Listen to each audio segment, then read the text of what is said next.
उपस्थित अन्य सर्व मान्यवर नागरिक सज्जन माता भगिनी, देवेंद्रजींनी बोलता बोलता असं म्हटलं की ज्या अर्थी मी इथे आहे त्या अर्थी हे सगळं चांगलंच होणार आहे. तो क्रम थोडासा उलटा झाला. जिथे चांगलं होणार आहे अशी खात्री आहे तिथे मी जात असतो.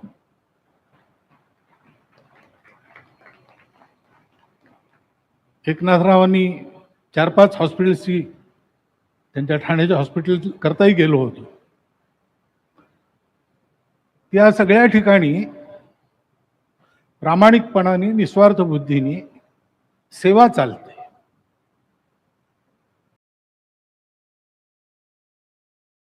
कारण सेवा ही अनेक कारणातून घडत असते. खरी सेवा ही आपलेपणातून निर्माण होते.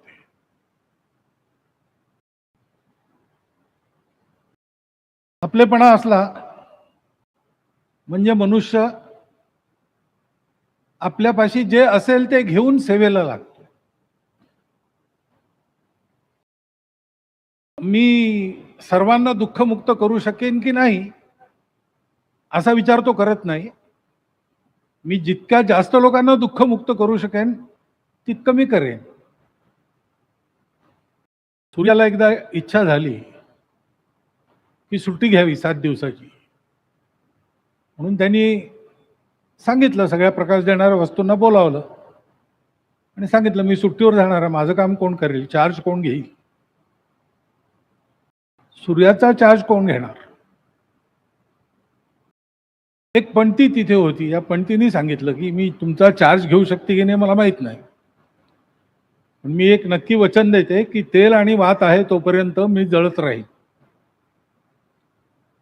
अशा वृत्तीने जी कामं घडतात त्यातनं खरी सेवा उभी होते. आणि ही जी आपलेपणा संवेदना आहे, आशाताईंच्या आणि लता दीदींच्या स्वरात आपल्याला संगीतातलं फारसं कळत नसलं तरी बोलताना आपण ऐकतो किंवा लिहिलेलं वाचतो की त्यांच्या स्वरामध्ये दर्द होता. दर्द काय आहे? ती एक संवेदना आहे, त्याचं फार वर्णन करता येत नाही, पण ती मनात असते आणि प्रगट होते. तो प्रगट आविष्कार सर्वांना भावणारा असावा याच्याकरता खूप साधना करावी लागते. पण ती साधनाही तशी करता येते याच्या मागे ती संवेदनाच असते. आणि ती संवेदना आहे त्याच्यामुळे त्याला मर्यादा नाही आहे. ती संगीताकरता एखाद्याच्या मनात उत्पन्न झाली आणि चालत राहिली तर ती संवेदना व्यापकही होते. आणि म्हणून म्युझिक थेरपीची गोष्ट झाली. तो परिणाम का होतो? स्वरांमध्ये सामर्थ्य आहे. ते स्वर या संवेदनातून निघाले तर त्याचा परिणाम होतो. असं एक अमर संगीत देणाऱ्या या दोन्ही मूर्ती आज आपल्यात नाहीत. त्या नसल्या तरी त्यांचं संगीत मात्र आपल्या बरोबर राहणार आहे, चिरकाल राहणार आहे. कोणाच्या कानात राहील, कोणाच्या गळ्यात राहील, कोणाच्या मनात राहील, पण ते कधीही खंडित होणार नाही. ते चालत राहणार आहे.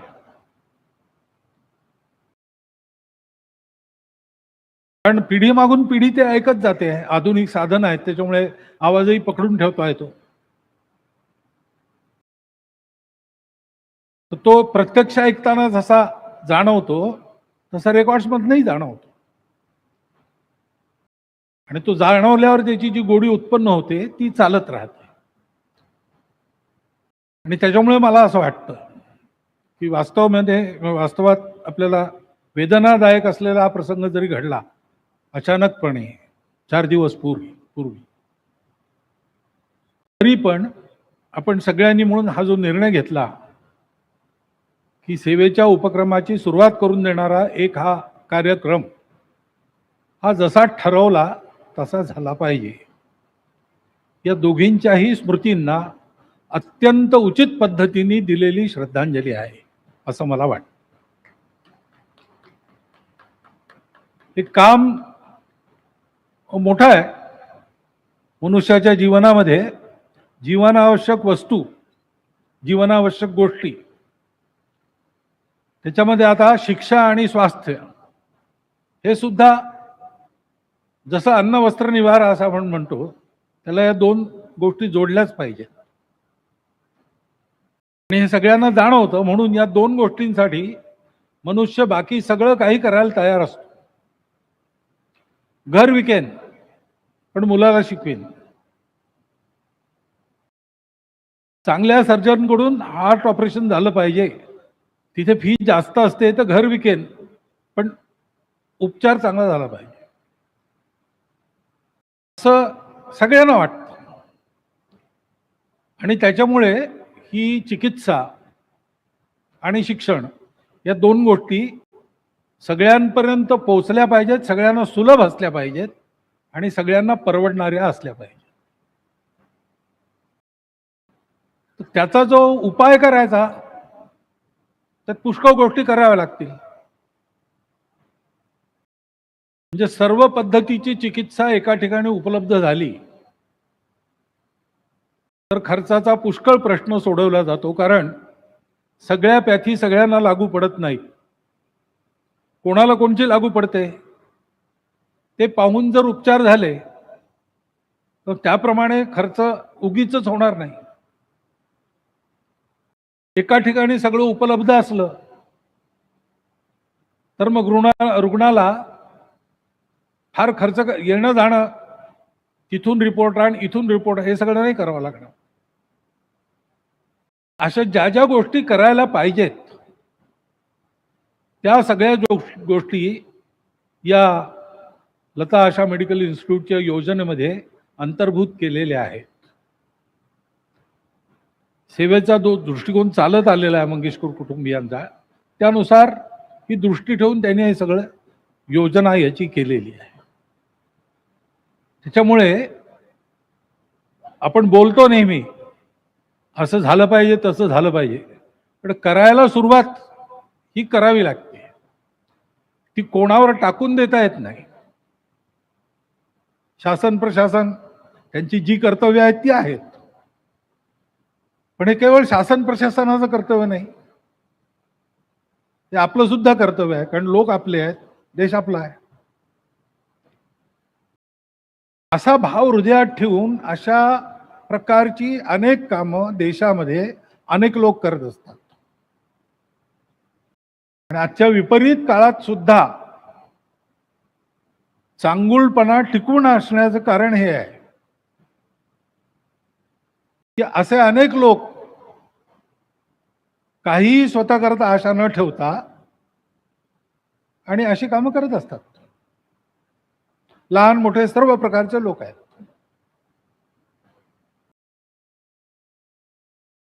मी सांगत असतो की जितकं वाईट होत आहे असं आपल्याला मीडियातून कळतं, त्याच्यापेक्षा कमीत कमी 40 पट जास्ती चांगलं आपल्या देशात नित्य सुरू असतं. त्यात कोणाला प्रसिद्धी नको असते अशी खूप लोक आहेत, आणि ज्याच्यापाशी जे असेल त्याच्यानिशी तो करतो. त्यामुळे हा आपलेपणा, चांगुलपणा या सगळ्या गोष्टी टिकून राहतात. त्यालाच दुसरं नाव धर्म आहे. बंधुभाव हा धर्म आहे.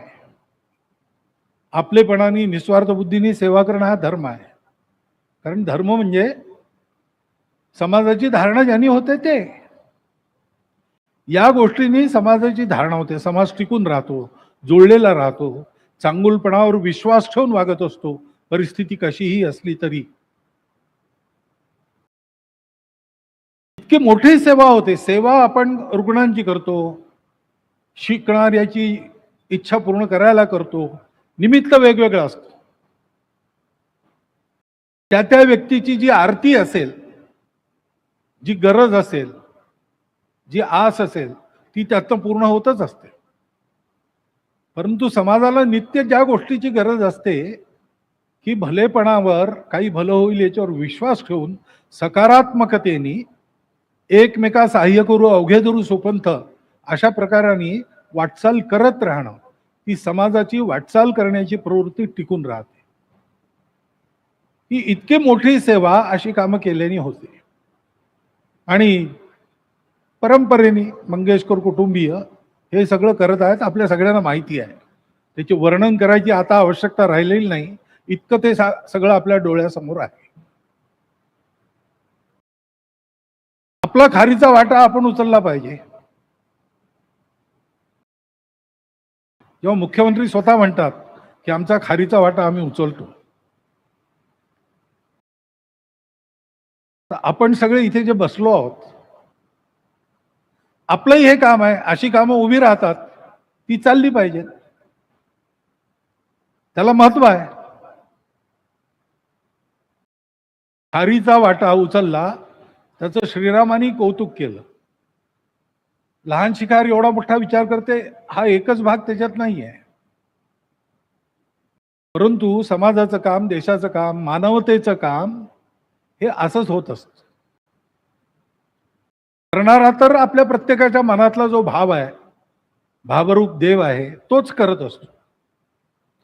त्याचीच करांगळी लागते म्हणून गोवर्धन उचलल्या जातो. पण त्याची करांगळी तोपर्यंत लागत नाही जोपर्यंत प्रत्येक गोपबालक आपली आपली काठी त्या टिकडीला लावत नाही. अशी कामं चालतात, त्या सगळ्यांना आपली प्रत्येकाची काठी लागली पाहिजे. काम चालू आहे, फार चांगलं आहे, असंच करत राहा, एवढं बोलून नाही होत. मी अशा सगळ्या कामांमध्ये कशा प्रकाराने उपयोगी होऊ शकतो, किती मोठा उपयोग मी स्वतःचा करून देतो, ही गोष्ट काही महत्वाची नाही आहे. जितकं मी करू शकतो ते मी करतो की नाही, थोडं थोडं प्रत्येकाने केलं, आपल्या शक्तीनुसार अधिकाधिक केलं, तर छोटी छोटी कामं, सप्तसागराला शक्ती बिंदू बिंदू मिळता पाणी, एकजीवी अणुरेणूंची युगे युगे फिरते दळवी, प्रेम भाव स्वप्नी वचनी पाचामुखी ईश्वर बोले, देवरूप होऊ सगळे. हे ऐकलंय आपण. असा उद्यम सुरू झाला पाहिजे. आणि म्हणून या प्रसंगी मला माझ्या मनात एक विचार येतो की अशा सगळ्या कामांमागे जी एक सच्ची भावना मंगेशकर कुटुंबियांची व्यक्त होते, आशा दीदी, लता दीदी यांच्या स्वरातून अनेक वेळा अशा प्रकारचे मनात भाव जागृत होतात, याचा अनुभव आपण प्रत्यक्ष घेतलेला आहे. मी तर असं म्हणतो की धर्माच्या प्रवृत्तीपर आणि निवृत्तीपर अशा दोन धारा आहेत. लता दीदींचं आणि आशाताईंचं गाणं या दोन धारांचं प्रतीक आहे. दोन्ही मिळून तो धर्म होतो. असा धर्म हा जागृत होतो, असं काम सतत चाललेलं आहे. आपणही सर्वांनी याचा विचार करावा की माझ्या जीवनात जे काही माझ्यापाशी आहे त्या निशी जेवढं होऊ शकतं तेवढं या भावनेतून, संवेदनेतून, आपलेपणाच्या भावनेतून जीवन चांगलं व्हावं, जग चांगलं व्हावं, समाज चांगला व्हावा, याकरता छोटं मोठं जे काही मी करू शकतो ते सतत मी करतो की नाही. इतका मोठा दुःखद प्रसंग झालेला असतानाही निर्धाराने हा कार्यक्रम घडवून आणण्यामागे जी भावना ठरवणाऱ्यांची आहे ती भावना माझ्याही मनात आहे की नाही, असा विचार करून आपण सर्वांनी जर आपल्या जीवनामध्ये वागायला सुरुवात केली तर मला असं वाटतं की जी आरती दूर करण्याच्या उद्देशाने हा प्रकल्प उभा राहणार आहे, ते दुःख समाजाचं हे समूळ नष्ट काही वर्षांनी झाल्याशिवाय राहणार नाही.